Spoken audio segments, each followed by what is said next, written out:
Bueno, buenos días. Vamos a continuar con el tema. Vamos a terminar el tema con un par de ejemplos. Realmente es un único modelo, pero que se adapta a dos situaciones completamente diferentes y que entran dentro de lo que se conoce como los sistemas oscilatorios. Vamos a ver qué tipo de ecuación sale y vamos a comentar algunas particularidades que tienen estos fenómenos y que, bueno, pues dan lugar a situaciones interesantes.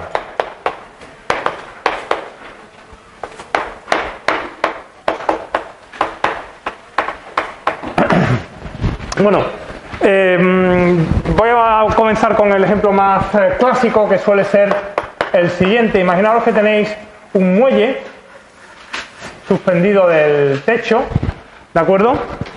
Y le colgáis una masa en el extremo inferior, de manera que, lógicamente, pues el muelle se va a estirar un poquito en función del peso que le hayamos puesto, del tipo de muelle, etcétera, ¿de acuerdo? Aquí colocamos una masa determinada y el muelle pues se elonga, se estira debido al peso. Esta elongación, esta distancia que hay entre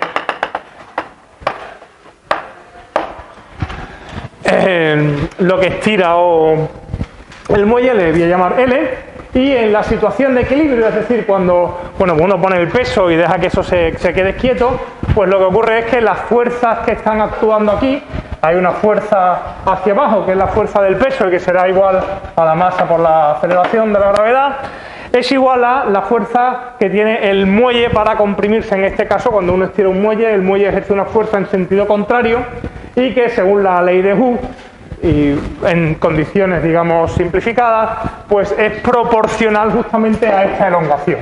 Hay una constante de proporcionalidad, que es típicamente K, ¿vale?, que es lo que se conoce como la rigidez del muelle o la constante de elasticidad, o básicamente pues la constante elástica, de acuerdo, del muelle.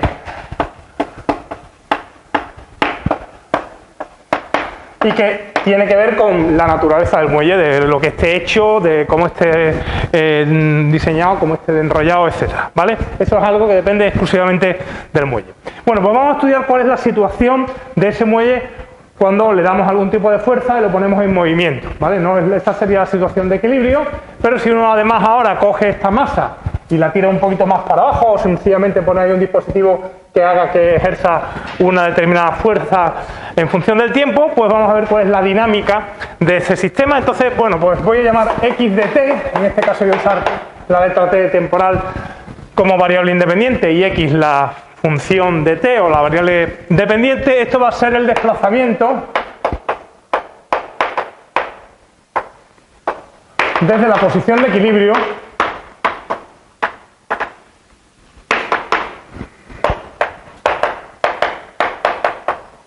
y hacia abajo.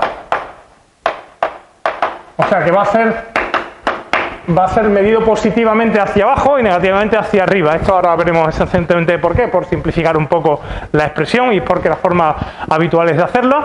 Si esta es básicamente la posición, pues sabéis que la derivada va a ser la velocidad y la derivada segunda va a ser la aceleración.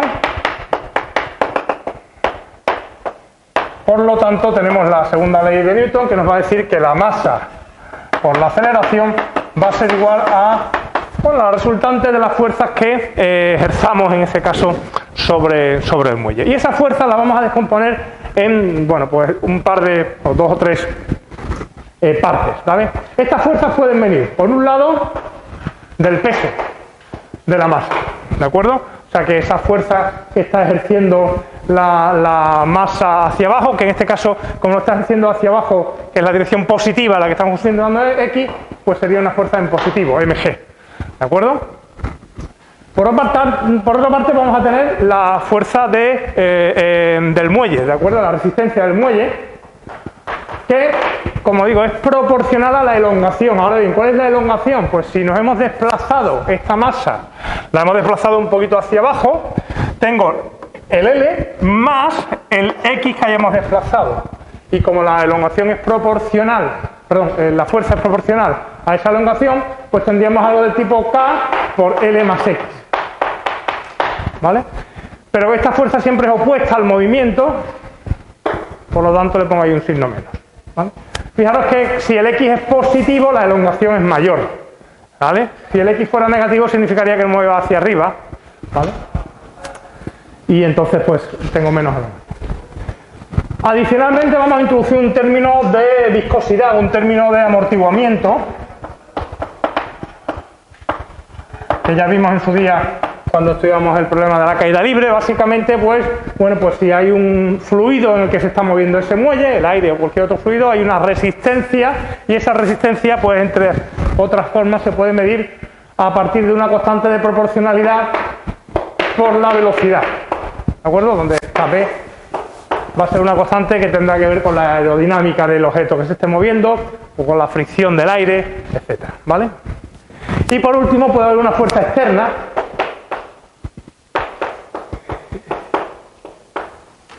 una función que dependería del tiempo, en la que posiblemente podemos darle ahí algún tipo de movimiento adicional, ¿vale? En resumen, por tanto, lo que voy a tener es una ecuación de este signo. M por X segunda va a ser igual a, pues este mg menos K por L más X menos B por X' más F. ¿Vale? Donde M, G, K y L son constantes, F sería una función, ¿vale? Observar que esto de aquí, al descomponerlo en paréntesis,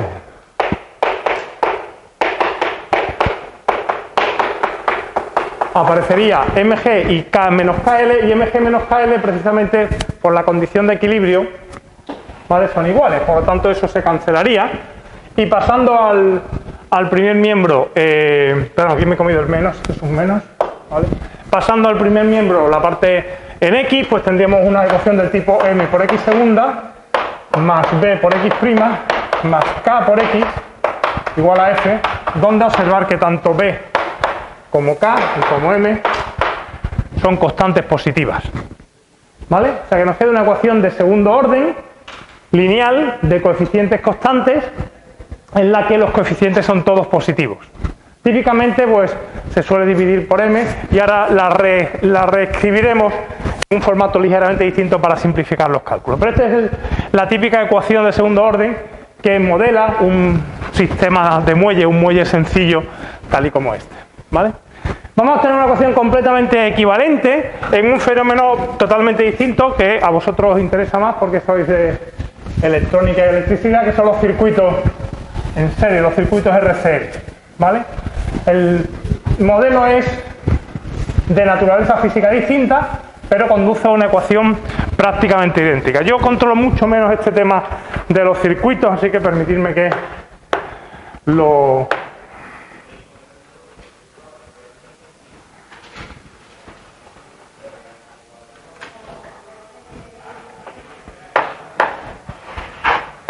que por aquí la fuente de voltaje. Bueno, esto es un circuito en el que tengo, pues, un circuito RCL cerrado, en el que tengo una resistencia, una bobina y un condensador y una fuente de voltaje, ¿vale? Supuestamente es un circuito en serie de lo más sencillo. Y bueno, pues si uno trata de averiguar cómo se mueve ahí la corriente eléctrica, llamamos I de T a la intensidad de corriente.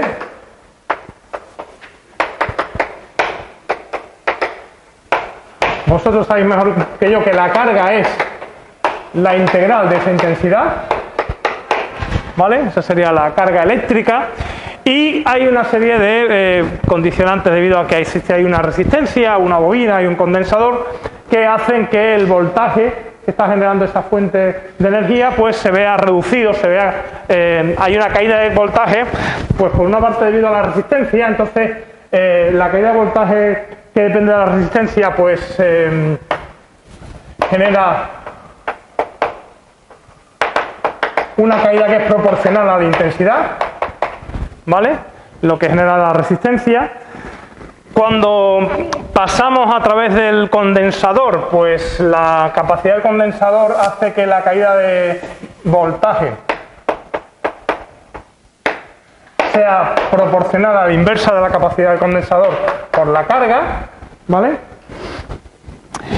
Y la inductancia de la bobina pues también genera una caída de voltaje que es proporcional a la derivada de la intensidad, ¿vale? Esas son las caídas de voltaje producidas por esos elementos del circuito, y según la ley de Kirchhoff, pues la suma algebraica de las caídas de voltaje en un circuito cerrado del cero, en este caso como hay una fuente de energía, pues esta suma de caídas de voltaje va a ser igual a la potencia, a la fuente de energía, al voltaje V que introduzcamos en el circuito, y entonces nos quedaría algo de este estilo: R por I más 1 partido por C por Q más L por I' es igual a V. Y simplemente teniendo en cuenta que como Q es la integral de I, pues Q' va a ser I, pues entonces esta ecuación se puede reescribir esencialmente como, pues, donde pone I' habrá que poner Q segunda, o sea que es L por Q segunda. Donde pone I pongo Q' más R por I, perdón, más L por Q. Y aquí aparecería más 1 partido por C, perdón, Q' más 1 partido por C por Q. Y esto va a ser igual a V. Y bueno, todas estas constantes R, C y E, estas se supone también que son números positivos. Por lo tanto, nos queda una ecuación de segundo orden, exactamente igual a la anterior, una ecuación de segundo orden de coeficientes constantes, donde todos los coeficientes son positivos. A la derecha pues tengo un término fuente, que será en este caso un voltaje inicialmente dependiente del tiempo. O sea que estos dos fenómenos físicos pues dan lugar a ecuaciones que son prácticamente, bueno, idénticas, salvo la interpretación física que tienen, ¿vale? Bueno, pues vamos a estudiar concretamente cómo se comportan estas ecuaciones, reescribiéndolas ligeramente y viendo qué tipo de soluciones van a tener, ¿vale? Entonces esa ecuación de ahí, o cualquiera de ellas, la puedo dividir por m en la primera, y entonces me quedaría una ecuación de este estilo: x segundo más el coeficiente b partido por m que queda, lo voy a escribir como 2 gamma, ¿vale? Por x', y el k partido por m lo voy a escribir como omega 0 cuadrado, ¿vale? Simplemente lo que he hecho es renombrar esas constantes. Aquí, bueno, pues quedarían otras, pero básicamente no son más que constantes que las he escrito de una forma peculiar, simplemente para que a la hora de hacer los cálculos que voy a hacer todo quede mucho más simple y más fácil, ¿vale? Este gamma se conoce con el nombre de amortiguamiento, coeficiente de amortiguamiento.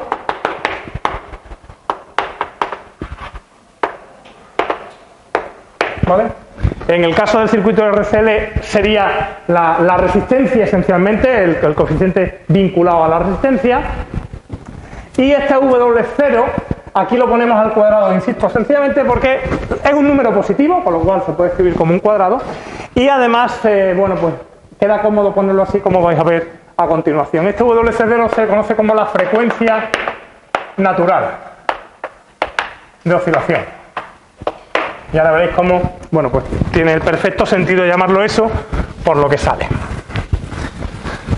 Esto es lo que se conoce como la ecuación del oscilador, ¿vale? La ecuación del oscilador. Y aquí vamos a distinguir dos casos principales, que son el hecho de que el término fuente sea o no nulo, ¿vale? Si F es 0, hablamos del oscilador no forzado.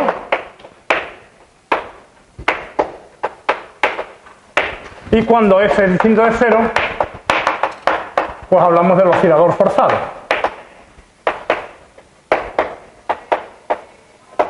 ¿Vale?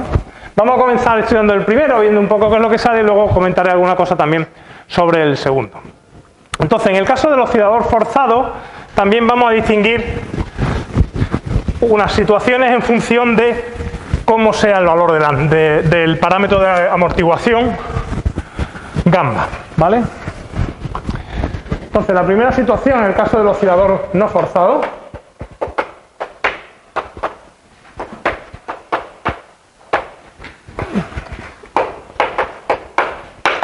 vamos a comenzar estudiando el caso más simple posible, en el que el F es 0 y el gamma es 0, o sea que no tengo fuerza, no hay nada ejerciendo, y simplemente lo que hago es anular el coeficiente de amortiguación, que esencialmente lo que significa es que no supongo rozamiento, ¿vale? En el caso del circuito eléctrico, supuestamente no pondría ninguna resistencia en este circuito a ver qué es lo que ocurre. Lo que ocurre es muy sencillo, puesto que la ecuación es muy fácil de analizar. La ecuación sería esa, x segunda más w0 cuadrado por x igual a 0. Esto es una ecuación de segundo orden, lineal, homogénea, coeficientes constantes. Sabemos que simplemente necesito construir el polinomio característico, ecuación característica de m cuadrado más w0 al cuadrado igual a 0. Precisamente como este término es positivo, pues esta tiene soluciones complejas, que sería la raíz de w0, que sería w0i y w0 menos w0i. ¿Vale? Serían las dos raíces complejas que tiene. Tienen parte real nula, parte imaginaria w0, y esto conduce a soluciones del tipo una función por el coseno de w0t, pero una función, una constante, más otra constante por el seno de w0t. El hecho de que aparezca ahí w0 en la oscilación del seno y en la oscilación del coseno es por lo que se llama la frecuencia natural de oscilación de la ecuación, ¿vale? Fijaros que lo que aparece esencialmente no es más que una combinación de coseno y seno que oscilan con la misma frecuencia. Básicamente el dibujo que podríamos ver sería pues algo de este estilo. Más o menos amplitud dependiendo de los valores de A y B. Por supuesto, los valores de A y B pues se obtendrían cuando uno imponga condiciones para este tipo de ecuaciones. Las condiciones iniciales típicas pues sería un valor de posición inicial y de velocidad inicial en el instante inicial, lógicamente, ¿vale? En el caso del muelle sería pues bajarlo o darle algún impulso o simplemente soltarlo dependiendo de lo que quisiera, ¿vale? Este es el caso que se llama el oscilador no amortiguado, perdón, oscilador amortiguado, perdón, no amortiguado, en el que no hay amortiguación, básicamente.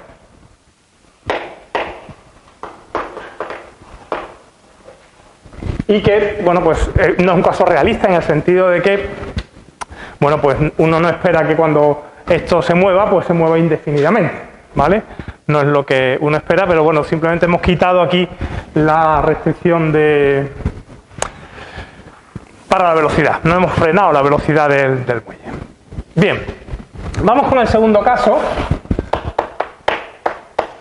en el que gamma va a ser distinto de 0, que va a ser el caso del oscilador amortiguado.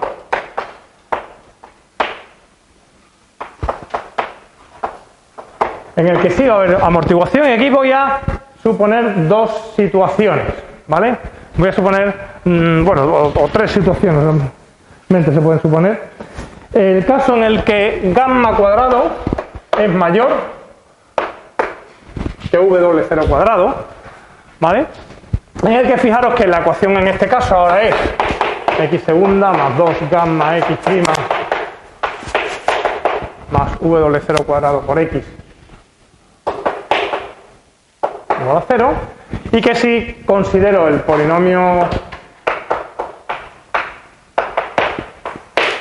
característico, busco raíces, fijaros que, bueno, pues están escogidas efectivamente para que sea fácil de escribir. Esto sería menos 2 gamma más o menos la raíz cuadrada de gamma cuadrado, perdón, de 4 gamma cuadrado menos 4w0 cuadrado partido por 2, y precisamente pues ese 4 que aparece ahí saldría fuera de la raíz, con el 2 de arriba y con el 2 de abajo se cancelaría y queda gamma más o menos la raíz de gamma cuadrado menos w0 cuadrado, ¿vale? Y entonces si gamma cuadrado es mayor que w0 cuadrado, pues entonces lo que significa es que eso es real, tiene raíces reales, de hecho tiene dos raíces reales, y por tanto la solución es del tipo pues una exponencial por menos gamma más menos esta cantidad aquí, le voy a llamar omega sub gamma por simplificar, ¿vale? Con la raíz, raíz incluida, por t más elevado a menos gamma menos omega gamma por t, ¿vale? O sea que es una suma de dos exponenciales que además, si os dais cuenta, pues el el W gamma siempre es más pequeño que el gamma. ¿Vale? ¿Por qué? Pues porque aquí lo que tengo es la raíz de gamma cuadrado, que sería gamma, pero además le estoy quitando algo, que es siempre positivo. Por lo tanto, esto siempre es más pequeño que gamma, así que su raíz será más pequeño que gamma. Por lo tanto, menos gamma más, y escrito más menos, más, menos gamma más el W gamma es siempre un valor negativo, ¿vale? Porque gamma es mayor en valor absoluto que W gamma. Así que esto es una exponencial de algo negativo y esta evidentemente también. Así que son dos exponenciales negativas. Cuando t tiende a infinito eso se va a cero y lo que encontraríamos sería un dibujo más o menos como este. ¿Vale? Básicamente pues la función se va a cero o esto se para, lo ponemos en marcha pero rápidamente se para. ¿Vale? Esto es lo que se conoce como el amortiguamiento supercrítico.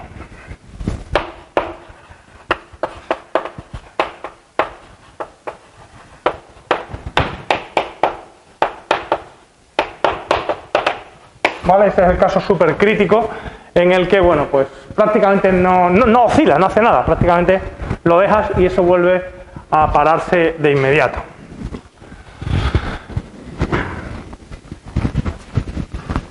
El siguiente caso sería cuando gamma es exactamente igual, gamma cuadrado es exactamente igual a W0 al cuadrado. ¿Vale?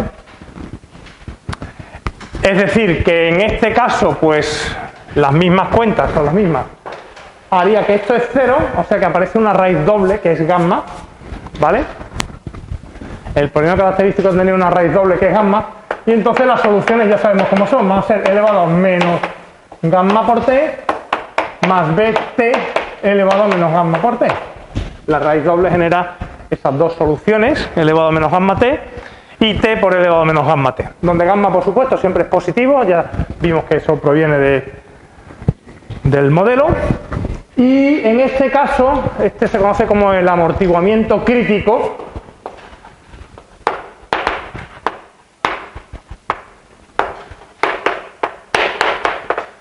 ¿vale? En el caso del amortiguamiento crítico, pues lo que vemos es una pequeña oscilación al principio, pero luego también se detiene, o sea que sube, baja, pero al final se detiene exactamente igual que antes, o sea, converge a cero la solución porque, bueno, pues aunque aquí t tiende a infinito, pero multiplicado por una exponencial, la exponencial le sigue ganando, por lo tanto, eso amortigua también, ¿vale?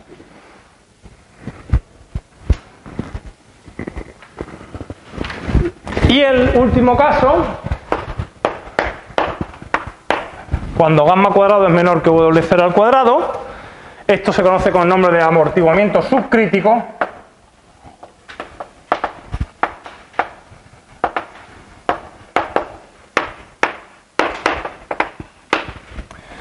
Daros cuenta entonces cómo serían las soluciones. En este caso, este término es negativo, gamma cuadrado es menor que W0 cuadrado, por tanto, este término es negativo. Así pues, este W gamma en valor absoluto saldría con una raíz más menos. Entonces, si consideráis el W gamma en este caso al revés, o con signo negativo, ahí aparecería dos raíces complejas conjugadas que dan lugar a, fijaros que la parte real sería menos gamma, la parte imaginaria el W gamma, algo de este estilo. Una constante por la exponencial de menos gamma t coseno de W gamma t más b elevado a menos gamma t por el seno del W gamma t. ¿Vale? Donde repito eso ahora el W gamma es el W0 cuadrado menos gamma cuadrado. O el valor absoluto, si queréis, de eso. ¿Vale? Y ahora lo que se aprecia, otra vez igual, cuando el gamma el t tiende a infinito, pues tengo exponenciales negativas, con lo cual eso se va a amortiguar otra vez, va a ir a cero, hay amortiguamiento, es decir, eso se frena, pero la aparición del seno y del coseno se frena con oscilación, entonces encontraríamos un dibujo más o menos similar a esto, algo que oscila, pero conforme el tiempo se hace mayor, pues oscila cada vez menos hasta que prácticamente se para. Teóricamente el fenómeno nunca pararía porque eso nunca es cero, pero en la práctica veríamos cómo esencialmente se detiene el fenómeno, ¿vale? Que es, digamos, el caso habitual quizás de un muelle que estamos acostumbrados, ¿no? Eso empieza a oscilar, pero al final va reduciendo oscilaciones hasta que se detiene. Bueno, esta es la situación del oscilador no forzado. Aquí no hemos introducido ninguna fuerza, simplemente pues le hemos dado unas condiciones iniciales y en función de los parámetros de amortiguamiento y de la frecuencia natural, pues sucede esto, ¿vale? Vamos a ver qué pasa con el oscilador forzado. Es decir, cuando sí que mete una fuerza, pero voy a meter solamente un caso muy especial, muy simple, que da lugar a un fenómeno curioso. Voy a introducir una fuerza F que sea, bueno, pues algo periódico, ¿vale? Voy a introducir una fuerza periódica que sea del tipo una constante, la que sea, por un coseno o un seno, daría igual, pues al final son funciones que están desplazadas, por algo periódico, ¿vale? Es decir, algo que va oscilando con una cierta frecuencia propia, W, que no tiene nada que ver con las anteriores, ¿vale? Y voy a considerar el caso más simple en el que gamma es cero, o sea, un oscilador forzado y no amortiguado, ¿vale? O sea, no voy a poner amortiguamiento y voy a ver qué pasa. Bueno, pues en este caso se pueden hacer los cálculos, no son complicados. Como el gamma es cero, la solución de la ecuación homogénea ya sabemos que era la del seno y el coseno, más una particular que habrá. Bueno, pues la expresión es la siguiente. Las soluciones aparecen como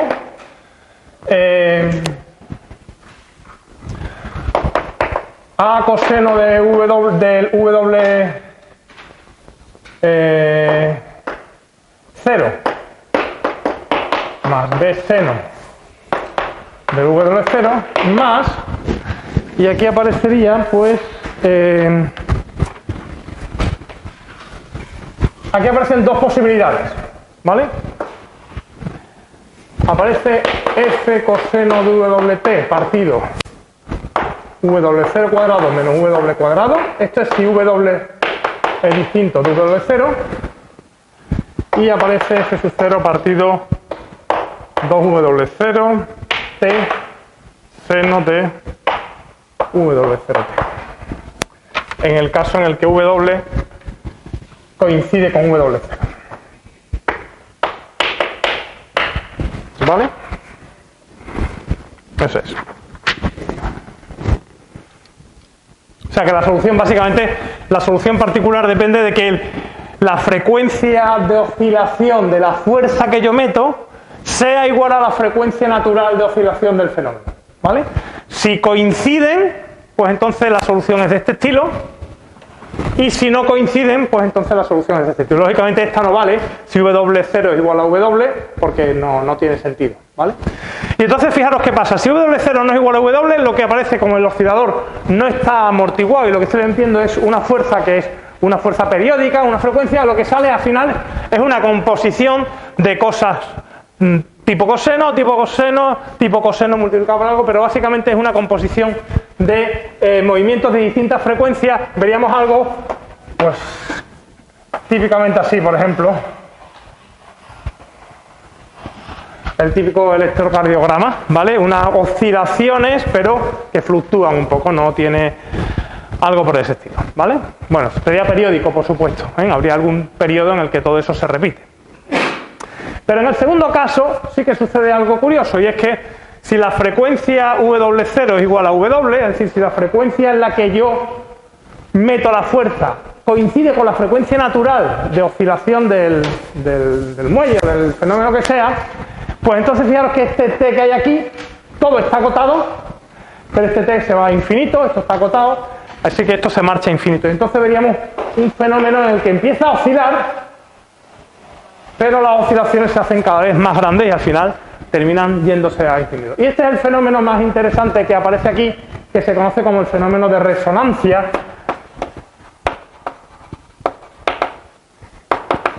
Y que, por ejemplo, es el que usamos para darle impulso a un columpio, ¿vale? ¿Cómo damos impulso a un columpio? Pues lo que hacemos es aplicar una fuerza periódica cada cierto tiempo en el momento exacto. En el momento exacto, ¿para qué? Para que la misma fuerza aplicada en el momento exacto haga que el columpio cada vez oscile más. Es decir, para que un columpio oscile mucho, no es necesario apretar muy fuerte. Lo único que hacer es aplicar siempre la misma fuerza en el mismo instante. De manera que entremos en resonancia con la frecuencia natural de oscilación del columpio. Cuando aplicamos una fuerza exactamente al compás exacto, pues lo que producimos es que se amplifique el fenómeno, ¿vale? Esencialmente ese es el fenómeno. Esto se observa muy claramente en los puentes, ¿no? Y hay un vídeo que no sé si habréis llegado a ver en YouTube, y si no lo buscáis porque es realmente curioso, son solamente varios segundos, del puente de Tacoma. El puente de Tacoma en Estados Unidos fue un puente que se hizo, yo creo que en los años 20 del siglo pasado, ya hace unos 100 años, y poco después de hacerlo se dieron cuenta de que la cosa no iba bien y este puente oscilaba muy rápidamente, o sea, el puente aumentaba las oscilaciones con demasiada facilidad. Y en concreto, un determinado día en el que empezó a soplar un viento no muy fuerte, aproximadamente unos 20-30 kilómetros hora, hizo que la fuerza y la periodicidad con la que entraba el viento, aquello empezara a vibrar, hasta que se destrozó. Podéis ver, las imágenes son realmente espectaculares, es como el puente parece de plastilina, ¿vale? De hecho, hoy en día cuando se construye algo, pues se procura calcular cuáles son sus frecuencias naturales de oscilación para saber si algún fenómeno, un terremoto, o por ejemplo algo que se decía antes, de que los ejércitos cuando atraviesan un puente andando tienen que romper el paso para que a la hora de pisar todas a la vez no entre en resonancia con la frecuencia del puente y aquello pues se pueda explotar, ¿vale? Entonces es un fenómeno bastante interesante el de la resonancia y aparece, digamos, de forma natural cuando uno resuelve este tipo de ecuaciones, ¿vale? Ok. Bueno, pues con esto terminamos lo que es la parte de teoría del tema. Lo que queda de hoy, las próximas 2 sesiones, vamos a hacer unos cuantos problemas de los temas anteriores, así recuperamos un poco lo que hemos estado haciendo antes de meternos con el tema siguiente. Entonces voy a dar un pequeño repaso a algunos de los problemas del tema 1, tema 2 y ahora veremos también los del tema 3.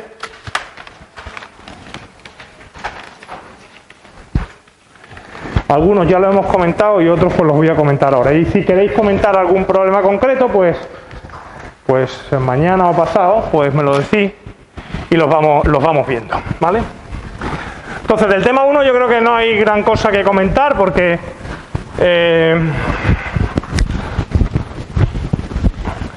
no sé si lo llega a comentar en esta clase o no. El problema creo que es el 5.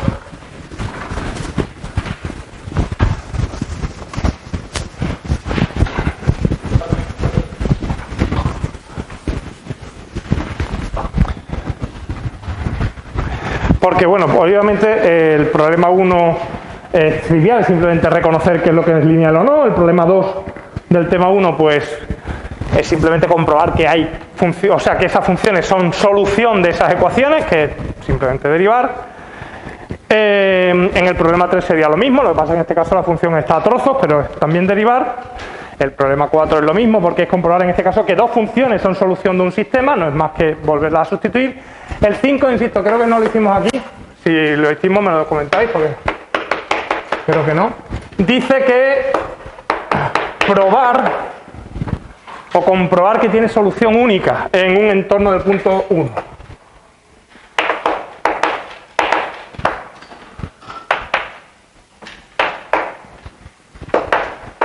¿Vale? Y este esencialmente es un problema de interpretar lo que se nos pide. No se trata de resolver el problema, sino de asegurarse de que ese problema va a tener solución única. ¿Y por qué tiene solución única? Porque podemos aplicar el teorema de Picard. Entonces lo que se trata en realidad es de ver si este problema, tal y como está formulado, satisface las condiciones del teorema de Picard, que os recuerdo que dice que si tú tienes una ecuación de primer orden tal como esa, también vale para sistemas, si la función f es suficientemente buena, y suficientemente buena significa continuidad y significa lipschitzianidad respecto de la variable y, que a efectos prácticos a nosotros significa que la derivada con respecto a y sea continua, ¿vale? Eso es pedirle demasiado, quizás, no es necesario tanto, pero en este caso, pues fijaros cómo es la función que tengo. La función f de x y es simplemente x partido por y. Y esa función es continua y derivable todo lo que uno quiera, salvo que y sea 0. ¿Vale? Salvo que y sea 0. Fuera de y igual a 0, esa función es perfectamente continua y derivable todas las veces que uno quiera, por lo tanto, satisface las condiciones del teorema de Picard si y es distinto de 0. Así, ¿cuál sería mi problema? Mi problema es que en algún momento el y sea 0. Pero fijaros qué condición inicial tengo aquí puesta. La condición inicial es el y de 1 igual a menos 2, es decir, que en mi plano XY, donde yo dibujo mis soluciones, ¿vale? Estoy en este punto. Así que tengo que asegurarme que en un entorno de este punto, un entorno de x0 igual a 1, que sería este de aquí, la solución no me va a tocar 0, lo cual es lógico porque en un entorno de este punto estoy lejos del 0. No involucro el 0. Así que hay un entorno al menos, no sé cómo de grande puede ser, ¿vale? Pero al menos hay un entorno en el que mi solución no va a tocar al 0. Y por tanto, esta función es Lipschitz en ese entorno, ¿vale? Y al ser Lipschitz en ese entorno verifica las condiciones del teorema de Picard y por tanto el problema tiene solución única. No tengo que resolverlo, no tengo que encontrarlo, simplemente lo único que me tengo que asegurar es que en el punto en el que estoy no estoy tocando al punto conflictivo, que en este caso es el 0. ¿Vale? Así que la solución sería que esta función es Lipschitz en un entorno del menos 1, 2, que es donde estoy. ¿Vale? Del menos 1, 2. ¿Por qué el menos 1, 2? Porque es por donde va a pasar la solución, para que x de 1 sea, perdón, que y de 1 sea igual a menos 2. Perdón, he puesto menos 1, 2 y es 1 menos 2. Bueno, este es simplemente un problema, digamos, a nivel teórico muy básico. Aquí el único problema hubiese sido este, que me hubiesen dado esa condición. Si me dan esa condición, entonces no puedo asegurar nada. ¿Vale? ¿Por qué? Pues porque en el 1, 0, ¿vale? Estoy cerca del 0. No es que estoy cerca, estoy encima del 0. Ahí no puedo garantizar que la función para i igual a 0 se comporte bien, porque la función no se comporta bien en i igual a 0. De hecho, que no tendría sentido. ¿Vale? No podría sustituir ahí en i igual a 0. Vale. Y el 6 es, bueno, pues encontrar la solución única, en este caso con condiciones, ¿vale? Me dan la solución, yo creo que no es necesario tampoco comentar mucho. Me dicen que esto es solución de este problema, lo cual, bueno, ya hemos visto el tema 3 y vemos que efectivamente, pues, es sencillo de calcular que esto es la solución, o si no, simplemente lo introducimos y lo que me piden es que calcule la solución que corresponde a un par de condiciones iniciales, primero una y luego otra. Voy a comentarlo solamente en el primer caso, que no sé si hemos llegado a hacer alguno, pero que entiendo que no tiene ningún misterio. Imponer estas condiciones sobre la solución es sencillamente averiguar qué constantes hacen que eso sea verdad. Y eso es tan simple como sustituir. Entonces, si hago i de 0 igual a 1, lo que está diciendo es que 1 tiene que ser igual a c sub 1 por e elevado a 0 más c sub 2 por e elevado a 0. Por tanto, 1 tiene que ser igual a c sub 1 más c sub 2. Y i' de 0 igual a 2, pues lo que significará es que si calculo i', que valdrá c sub 1 elevado a x menos c sub 2 elevado a menos x, pues entonces i' en 0 tiene que ser 2, es decir, que 2 tiene que ser igual a c sub 1 menos c sub 2. Así pues, ahí tengo un sistema de dos ecuaciones con dos incógnitas, absolutamente trivial de resolver, que me darían las constantes c sub 1, c sub 2, que son las que me permiten obtener la solución única, ¿vale? No he hecho, creo que, ningún ejemplo porque es algo absolutamente trivial y que no merece la pena más pararse en ello. De todas formas, si hay cualquier duda, pues por favor, decídmela.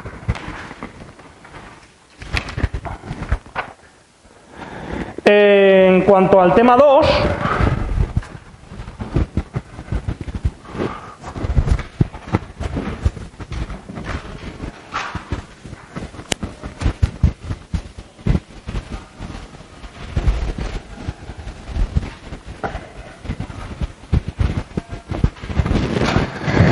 pues ya os decía que esencialmente lo que hemos estado viendo han sido diversos métodos para encontrar soluciones de ecuaciones de primer orden. Entonces ahí tenéis un chorro de ecuaciones que además estos son autocorregibles, no tenéis más que calcular la solución y ver si funciona o no metiéndola en el problema, ¿vale? Metiéndola en la ecuación, con lo cual os la dejo a vosotros. Si alguno se os atraganta, no tenéis muy claro por dónde meterle mano, pues ya me lo comentáis, pero entiendo que todo el ejercicio 1 no tiene mayor historia. El 2 ya lo hicimos, se trata simplemente, cuando uno tiene una función a trozo, de resolver pues un problema a trozo, es decir, los problemas que correspondan.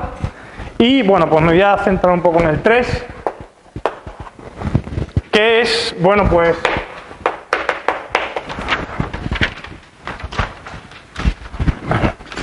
una ecuación de tipo diferente al que nos ha aparecido, pero en el que nos sugieren un cambio para ver si funciona adecuadamente. A x más b, ¿no? ¿Vale? Esto es una ecuación en la que esencialmente se va a poder escribir en ese formato, y' igual a una función que puede ser todo rara que quiera, pero que esencialmente depende de términos de la forma ax más b por y, ¿vale? Donde a y b sean cualesquiera constantes. Lógicamente b distinto de 0, pues si b fuera igual a 0, pues sería una ecuación de variables separables que no tendría ninguna historia. Bueno, pues lo que dicen simplemente es que comprobar que con el cambio z igual a x más bi, ¿vale? Pues uno obtiene una ecuación de variables separadas, ver qué ecuación sale y aplicarlo a un caso sencillo, ¿vale? Recordad que un cambio de este estilo significa que estoy haciendo una función que depende de x como a por x más b por y de x, ¿vale? Un poco de cuidado ahí con las notaciones, que abusamos de quitar los paréntesis, pero a lo mejor puede un poco engañarnos. Esto es tan sencillo como coger y derivar, o sea que z' va a ser a más b por y', ¿vale? Y sustituir el y' en la ecuación y aquí, de manera que aquí va a quedar que y' es z' menos a partido por b. Así pues, en la ecuación z' menos a partido por b va a ser igual a f de ax más b, que es z. O lo que es lo mismo, z' es igual a b por f en z más a. Y como a y b son constantes, f será una función y aquí solamente aparece z, pues efectivamente esto es una ecuación de variables separadas, la podemos escribir así.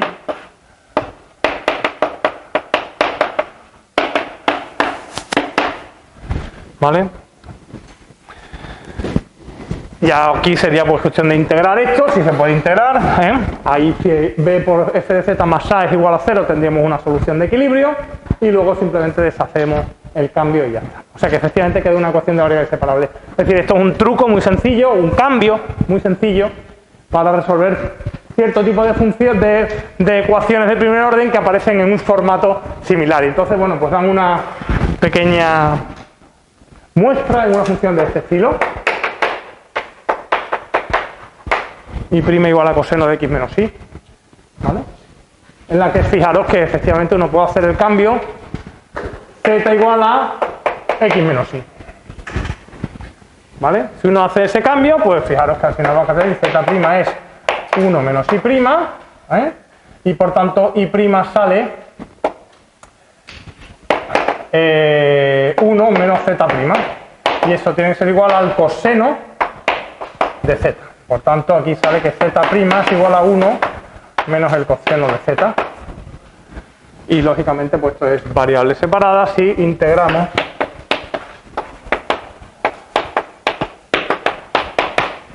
la función 1 menos coseno de z. ¿Vale? Bueno, eso ya sería cuestión de hacer la integral oportuna, es una integral trigonométrica que dará un poco de lata, pero no tiene mayor misterio. ¿Vale? Bueno, eso en cuanto al 3.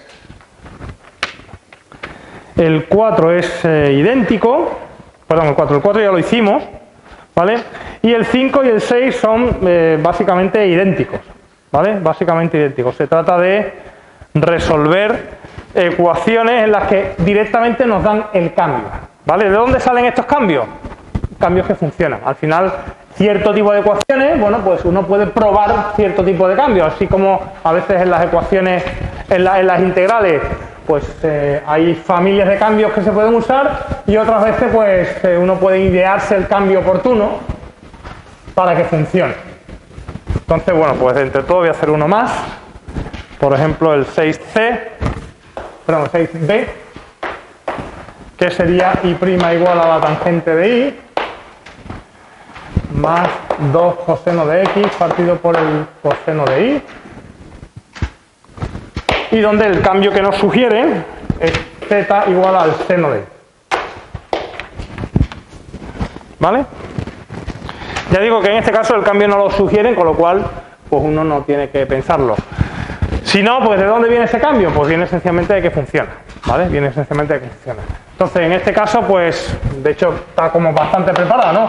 Derivo, la derivada del z' será coseno de i por i', cuidado a la hora de derivar aquí, derivación implícita, ¿eh? Así pues, i' es z' partido por el coseno de i, lo voy a escribir así. Aquí aparecería la tangente de i y aquí 2 coseno de x, coseno de y. Si multiplicáis todo por el coseno, como la tangente es el seno partido por el coseno, pues va a quedar z' y el coseno sería, el coseno de la tangente sería y queda el seno, y el coseno de y ahí también sería y quedaría 2 coseno de x, y como z es el seno de y, pues en realidad pues lo que queréis que sería eso, ¿vale? Z' igual a z más 2 cosenos. ¿Vale? Podemos intentar resolverla usando un factor integrante. Me llevo el término, los términos en z al primer miembro, y recordar que el factor integrante es simplemente e elevado al integrando del coeficiente. En este caso el coeficiente es menos 1, la integral sería menos x, pues si multiplico por e elevado a menos x toda la ecuación,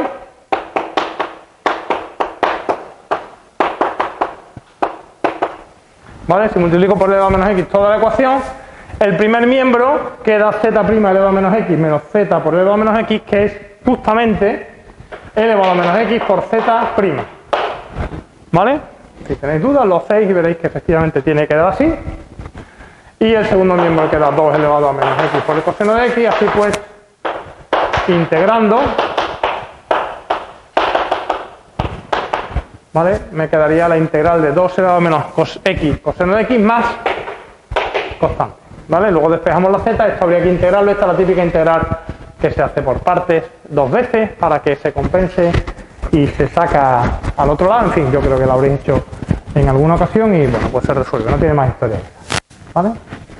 Bueno, estos son un pequeño repaso de algunas de las técnicas, pero ya digo que es cosa vuestra, sobre todo cogerse el ejercicio 1 y probar con algún cambio para encontrar la solución.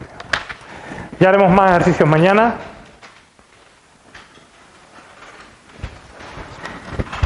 Del tema 3.